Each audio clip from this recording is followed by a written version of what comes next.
Ipinakontempt ng Kamara ang dalawang angkor ng SMNI, kabilang si dating Undersecretary Lorraine Badoy. Kabilang sa mga kinwestiyon, ang umano'y hindi patas na pamamahayag na labag sa mga alituntunin ng prangkisa ng SMNI. May unang balita si JP Soriano. Sa pagpapatuloy ng pagdinig ng Committee on Legislative Franchises ng House of Representatives na may kinalaman sa prangkisa ng Sunshine Media Network International o SMNI, pinasight in contempt at ipinadetain ang anchor at host ng SMNI na si Ka Eric Celis. Tumanggi kasi si Celis sa sagutin ng mga tanong ng komite kung sino ang kanyang source sa sinasabi niyang 1.8 billion pesos travel funds ni House Speaker Martin Romualdez na kalaunan ay inamin ding hindi pa niya nabeberipika. In the absence of competent legal advice and assistance previously, may be granted to be stricken off the record because I believe my constitutional rights were violated. Point of order. The answer and manifestation of Mr. Celis is out of order. Mr. Chairman, he is out of order because you cannot dictate in this house and you cannot move. Only members of you ask members of this house. Yes, I am explaining. No, I am not moving. No, your manifestation is out of order. I am requesting. Do not lecture us. No, I am not lecturing. I am standing up for my right. Mr. I am standing up for my right. Remember, we might cite you in contempt. Then so be it. Your Honor, you challenge us. Motion of the Honorable Johnny Pimentel. So the Sergeant of Arms is hereby directed to enforce the decision of this committee. Mr. Chair, can I make a comment, Mr. Chair? Session suspended. Attorney Tolentino. Thank you for this tender report. Session suspended. Thank you for this tender report. Thank you for this tender report.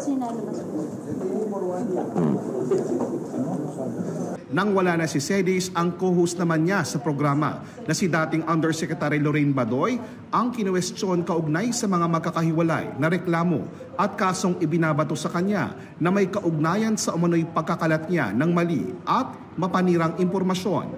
Accused Arroyo of being a member of the CPP, NPA, NDA, producing documentaries and participating in activities detrimental to government efforts. Si former Vice President Leni Robredo claiming that she has an alliance with communists. Meron ba po kayong ebidensya na nagpapatunay na si former Vice President Leni Robredo ay may alyansa sa komunista? Because you released this statement and accused her of conniving with communists. Because if you cannot prove or you cannot present evidence, then clearly this is a testimony that indeed Lorraine Badoy and Ka Eric is spreading false information, which is a violation of Section 4. Hindi ko po yan personal na opinion. Pero kayo po ang nag-disseminate ng information na yun. It could be the stand of the government, but kayo po ang nag-air ng akusasyon na yun na si Robredo ay may alyansa sa komunista. Hindi po ba? Yes, Mr. Chair, because that was part of my job. So in short po, ginamit po din yung plataforma ng SMNI to spread false information. Hindi po ba? Mr. Chair. Because according to you, hindi galing sa inyo eh. So did you verify the report? Mr. Chair, that came from the National Task Force, LCAC, and that was our official stand.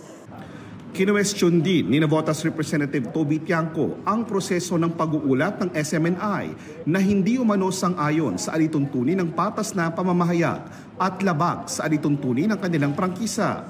Why are you not policing your ranks to ensure na fair and balanced ang reporting ng inyong prangkisa?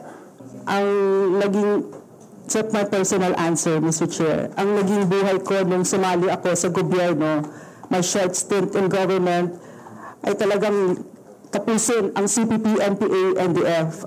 Pinasight in contempt din at dinetene si Badoy dahil sa sagot ng matalakay ang pagiging producer at hatian sa kita. Sabi ng ilang kongresista, nagsisinungaling umano si Badoy.